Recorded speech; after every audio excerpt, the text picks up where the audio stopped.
I sometimes think that our Welsh heritage is, well, like a jigsaw, composed of thousands of pieces or places that when we lock it together can reveal a truly wonderful picture. But of course, it's a three-dimensional jigsaw because we must always add that important element of time. And this place, the common above the busy town of Pontypridd, is such a great example because in the middle of the 19th century monuments that we'll be looking at later on is this, a prehistoric standing stone, and not far away is a burial cist, which is all evidence that people have walked here for many, many centuries. We really live in an ancient land. But it was during the 19th century that this town expanded exponentially as industry developed and as people came here to live and work. So had I been here on the 2nd of September 1893, I would have been presented with a very different view. Because here, at this local landmark, the Rocking Stone on the common above Pontypridd, were gathered over 20,000 men and women towards the end of the first national strike of coal miners in Wales. The strike had started in the previous July, but this place, Pontypridd, because of its central location in the South Wales coalfield, became the focal point for many meetings. Such was the significance of this place that some local newspapers began referring to it as the Rocking Stone Strike. The town developed around the confluence of the two rivers, the Taff and the Rhondda. And those landscapes developed so rapidly in the 19th century as industrialization expanded. Rivers could be a terrific impediment to transport and communication, but in the 18th century here in Pontypridd, the situation was somewhat eased. This is just such a superb, spectacular bridge. It was completed in 1756 by a local stonemason, William Edwards, who managed to span this river on his fourth attempt. Benjamin Malkin, tourist and writer, visited here in 1814 and was astonished by the bridge, and he spoke about the lightness, weight and elevation of the arch. It can be likened to a rainbow. And another 19th century visitor came here and said it equaled the Rialto in Venice. The town became an important transport hub with the opening of the Glamorganshire Canal between Merthyr Tydfil and Cardiff in 1794, and this is one of the few preserved sections. With the construction of a horse-drawn tramroad by Dr. Richard Griffiths in 1809, a link was established bringing coal from Hafod to the Glamorganshire Canal. So there was established the first of the important lines of access into the then untapped mineral resources of Rhondda Fach and the Rhondda Fawr.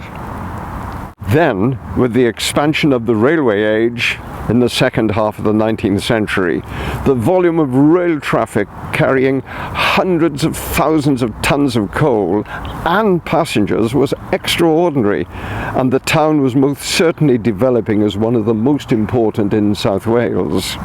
In its heyday in the early 20th century, a train passed through Pontypridd station every 2 or 3 minutes, and over 11,000 passengers arrived and departed every day.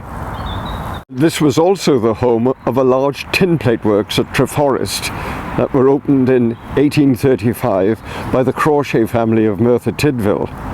And just down the valley towards Cardiff was, and happily still is, the famous Nantgarw pottery, where for a short period in the early 19th century was produced some of the most exquisite and now highly sought after porcelain ware.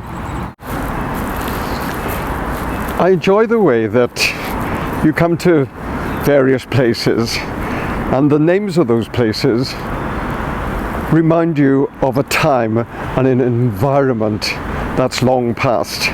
Here, just below the Bunch of Grapes pub in Pontypridd, is an area called Nightingale's Bush. Gosh, I wonder how many years it is since a nightingale sang here. I came here in the 1970s exploring the Glamorganshire Canal, and I recall walking up along the towpath just here and to my delight discovering a small branch canal running off the main Glamorganshire Canal into this area, somewhere around here. I have no idea exactly where it was now, but it was the small branch canal that served the Brown Lennox chain works. Perhaps one of the most iconic photographs of the 19th century is this of Isambard Kingdom Brunel standing in front of the curtain of chains that were used to launch his massive ship, the Great Eastern. Those chains were made just here at the Brown Lennox Chain Works, established in 1816. The output of the works was prodigious, and chains were made for suspension bridges across the rivers Usk, Tweed and Thames, also for the Brighton Pier, and hundreds of ships, including the ill-fated Lusitania. And this, called the Stranger Halt Stone, is related to the chain works because it's a memorial to the first manager of the works. But if we notice, the name has been obliterated. It's because, evidently, that his family objected to this last sentence, which says, "Much to the benefit of all mankind, died." Quite understandably so, I think. The town developed as an important shopping and commercial centre and became the focal point for the much visited open air and covered market. This market is absolutely great because it's still very, very busy and can attract thousands of visitors on a Wednesday, but especially on a Saturday. I need that for my granddaughter. So, given all the 19th and 20th century commercial and industrial activity and rapid expansion in population, it's not surprising perhaps that the town became something of a cultural hotspot. Here, right in the centre of Ynys Angharad Park, the statues commemorating two of iconic Welshmen, because father and son, Evan and James were the writers of the Welsh national anthem that was first publicly performed in 1856. This historic park hosted the National Eisteddfod last year. Its correct title was Ynys Angharad War Memorial Park, after the commemoration of the park to the fallen of the First World War by Field Marshal Viscount Allenby on the 6th of August. And on the same day, he unveiled this monument to the 5th Battalion of the Welsh Regiment. Whenever I visit places like this, I'm always struck by the number of lives that were lost. For instance, over 1,000 men from this local area in both the First and the Second World War lost their lives. It was the result of a local campaign fund that sufficient money was raised to fund the opening of the park and the War Memorial. It was also local fundraising that helped towards the construction of this building, Ysbyty Bwthyn, in 1911. It cost £4,000, and that's equivalent to about £450,000 today. It's sobering to think that if you were ill in the 19th century here in Pontypridd, there wasn't a hospital available. If you were seriously ill, the only possible place for treatment was the workhouse. So perhaps the arrival in the town in 1823 of a newly qualified physician, Dr. William Price, was a welcome relief for some of the population. His radical ideas for medical treatment could be seen as the forerunner of our national health system. He introduced a program whereby contributors paid into his fund when they were fit and well, and then they were treated for free when they were ill and unable to work. He was a quite remarkable man from many respects. For instance, he escaped to France dressed as a woman after the Chartist uprising in Newport in 1839. He also introduced cremation to Wales and was very much, I suppose you'd describe him as a feminist, because he considered marriage as a form of bondage, and he spoke vehemently against people who condemned unmarried mothers. He started the first cooperative in Wales and also fought and won a number of law cases. He fathered a child when he was 83, and on his deathbed on the 23rd of January 1893 he was offered cider, to which he replied, "No, give me champagne." There's absolutely no doubt that here was a great character, and we can do no more than just scratch the surface of this remarkable man and his remarkable life. One of his great ambitions, alas never achieved, was the creation of a museum celebrating Welsh culture and Druidism. The project did, however, get as far as seeing the construction of these twin towers, which were to be the grand entrance. They're now private houses. But it's here on the common where we have these wonderful evidence of the enthusiasm for 19th century Druidism.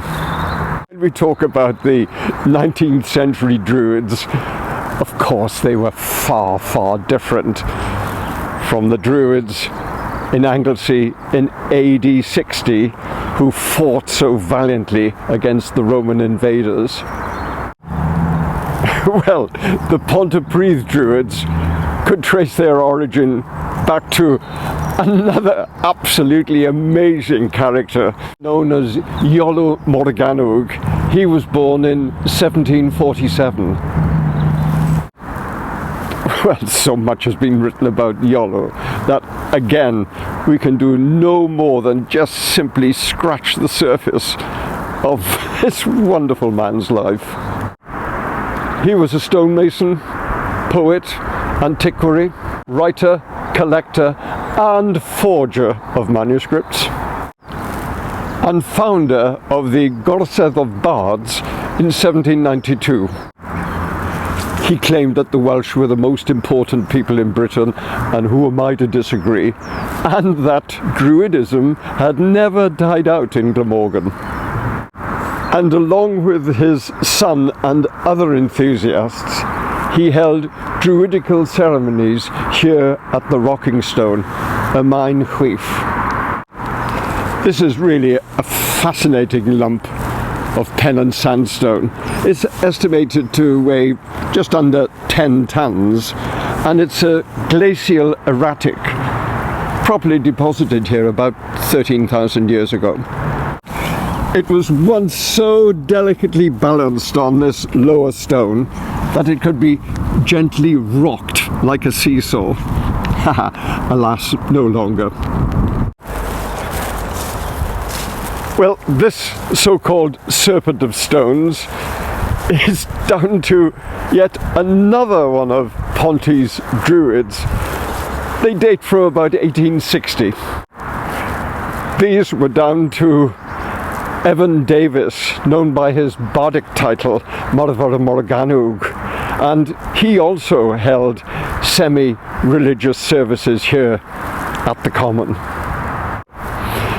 The layout of the stones has significance as it represents a sacred druidic device, and the serpent was believed to have represented in ancient temples and religions both good and evil. Another of the local Druids was Owen Morgan, known by his bardic title of Morion. He also wasn't too concerned about the veracity of his historic writings.